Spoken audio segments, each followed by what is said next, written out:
fast forward in a little bit, and they're in a big firefight. A burp gun stuttered. A flood of fiery tracer bullets blazed along the trees. We fell face downward into the snow. The bullets traced a fiery path 2 feet above the ground. My men did not return fire, and I was glad. The confusion would be terrific if they opened up. The night was quiet again. I rose and motioned for Savage, Sahlberg, and Charles to follow. We had taken only a few steps when the burp gun opened up again. "I'm hit, Captain," I heard Charles scream, and he dropped into the snow. "I'm hit."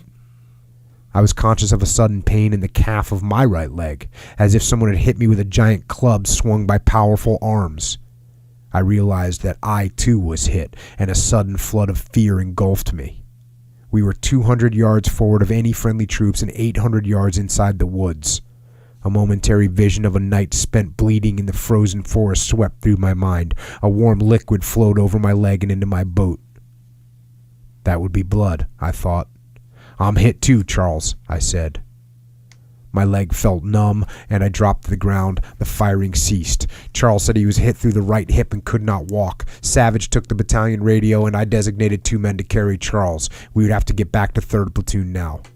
I believed I could walk. I stood and put weight on my wounded leg. A nauseating pain swept over me, and I thought I was going to faint.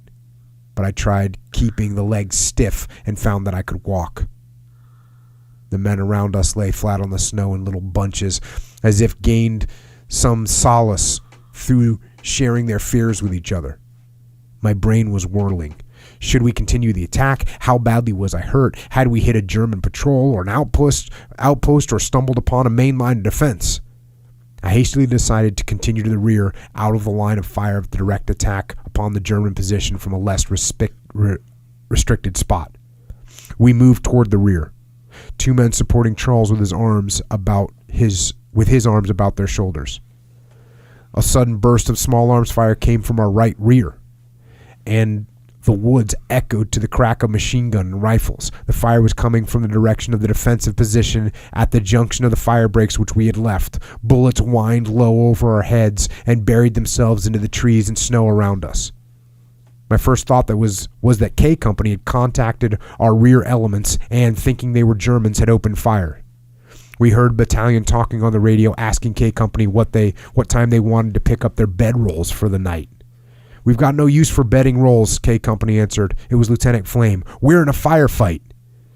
Savage turned the butterfly switch on the radio and broke the conversation with a distressed voice. "Lieutenant Flame," he cried. "Lieutenant Flame, this is I Company. You're firing at us. This is Item Company. This is Item Company."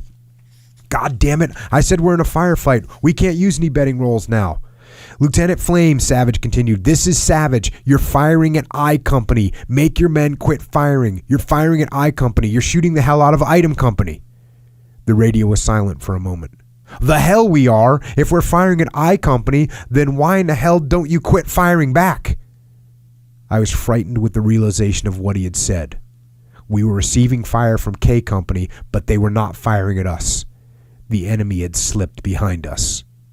For some unexplainable reason, my men had not opened fire in either of the directions from which the bullets came. I thank God that they had not started shooting. The confusion would have been trebled, and I could visualize GIs firing at one another in the darkness. Whew. That's the worst case scenario. You got bad guys in between you and other good guys. It's just a horrible situation. And maybe it's hard for civilians to understand this. When you're in a firefight, you're not hitting all your targets. You're shooting suppressive fire. And so if I'm shooting in one direction, the bullets are not stopping where the enemy is. They're going to keep going indefinitely, you know? So if there's friendlies behind the enemy, you basically can't shoot. Yeah. You basically can't shoot.